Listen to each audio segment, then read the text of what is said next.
ассалому алайкум бинандагони гиромӣ. Инак бозиҳои гурӯҳии Лиги Чемпионҳои Осиё дар ғарби ин минтақа ба анҷом расид. Дастаҳои муваффақ тавонистанд роҳи худро ба бозиҳои ҳазфӣ ҳамвор намоянд. Дар даври шашуми гурӯҳи И чемпиони Тоҷикистон Истиқлол дар варзишгоҳи марказии шаҳри Душанбе пешсаф ва яке аз пурқувваттарин дастаҳои Осиё ки бо бозигарони шӯлаафканаш на танҳо мухлисони Осиё балки ҷаҳонро ҳам ҷалб кардааст, Ан-Насри Арабистони Саудиро қабул кард.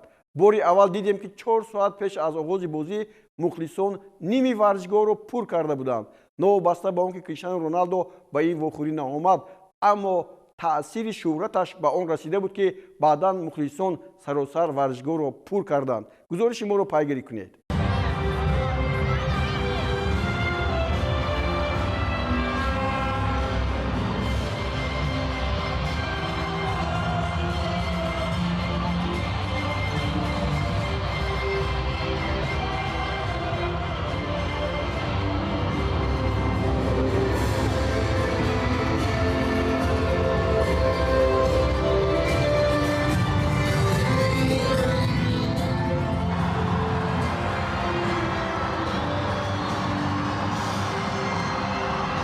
сармураббии дастаи Ан-Наср Луиш Каштури португалӣ дар ин Алишер Ҷалилов ҳисобро боз мекунад.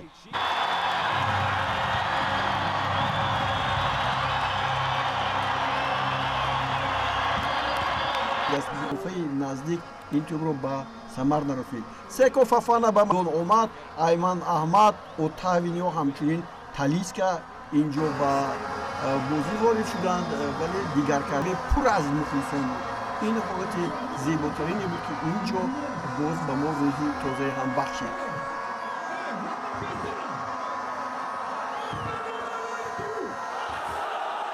фоҷиа дар гурӯҳи И дар бозии байни дастаҳои Персеполис ва Аддуҳайли Қатар ба амал омад.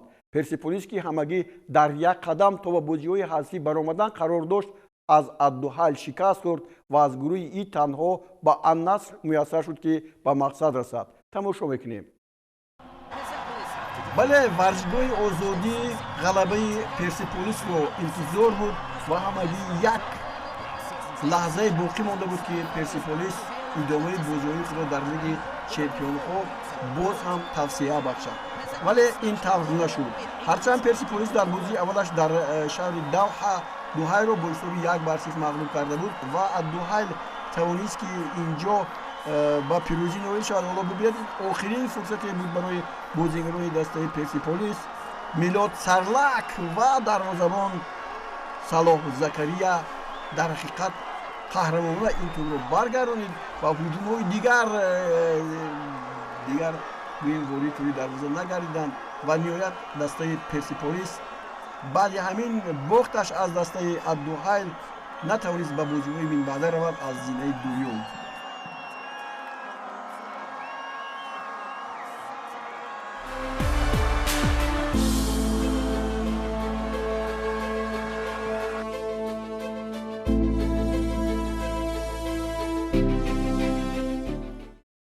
аз гурӯҳи Аи бозиҳо ду даста муборизаро барои ба даст овардани ҷоми Лиги Чемпионҳои Осиё идома медиҳанд. агар Алайни Амороти Муттаҳидаи Араб ин масъаларо ду дар пеш ҳаллу фасл карда бошад, пас барои роҳхати дуввум дар даври охир пахтакори шаҳри Тошканд ва Алфейҳаи Арабистони Саудӣ дар вохӯрӣ байни ҳамдигарӣ дар варзишгоҳи бунёдкори шаҳри Тошканд бо ҳам қувоз буданд. ҳамагӣ барои дидани ин бозӣ 2150 нафар мухлис ба варзишгоҳ омад.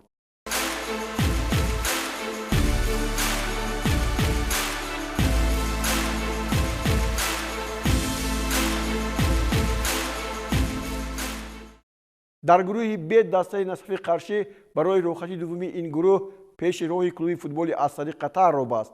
ин дастаҳо дар як вохӯрии шиддатнок натиҷаи баробарии 2-2ро бар ҷой гузоштанд ва ҳамин мусовӣ Насафро дар ҷойи аввал боқӣ гузошту Асад бо ситораҳояш ҳунарнамоиро дар ҳамин дараҷаи бозиҳои гурӯҳӣ қатъ кард. барои дастаи Асади Қатар ҳамагӣ як имтиёз басанда буд ки ба даври бозиҳои минбаъда равад. аз зиро онҳо ҳам умед доштанд ки дар бозие ки ҳоло инҷо баргузор мешавад ва пирӯзӣ ноил мешаванд. мухлисонашон ҳамчунин аст. аммо Насаф Асадро дар даври аввал бо ҳисоби 3-1 мағлуб карда буд. хуб ба як маънои дигар алови чашмашро гирифта буд, вале футболзони Асад зуд ба кушодани ҳисоб муваффақ шуданд.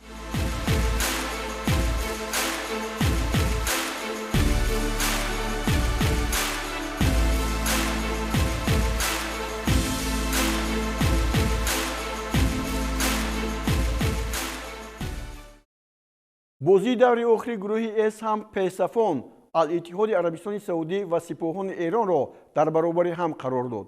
Ал-Иттиҳод ки баъди даври панҷум масъалаи рохатро ба даври бозиҳои плей-офф ҳал карда буд, сипоҳонро мувоҷиҳи шикаст кард ва 10 имтиёз ба сипоҳон қудрати ба даври минбаъда баромаданро барояш ато кард.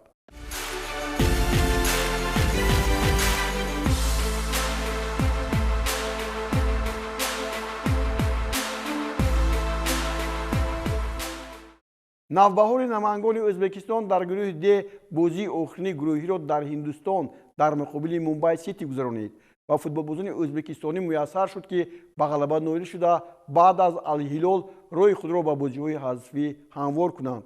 Навбаҳор дуввумин дастаи Ӯзбекистон аст, ки чунин ҳуқуқро пайдо кард.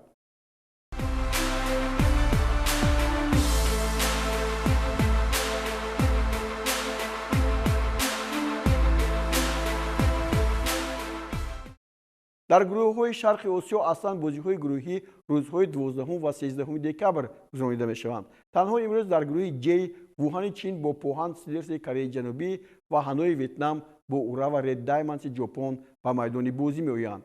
Бо ҳамин хабар нашри навбатии барномаи футболии Осиёро ба поён мерасонем. Мақсади мо тарғиби футболи Тоҷикистону Осиё аст.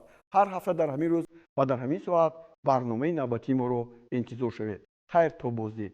خود رو احتیاط کنید.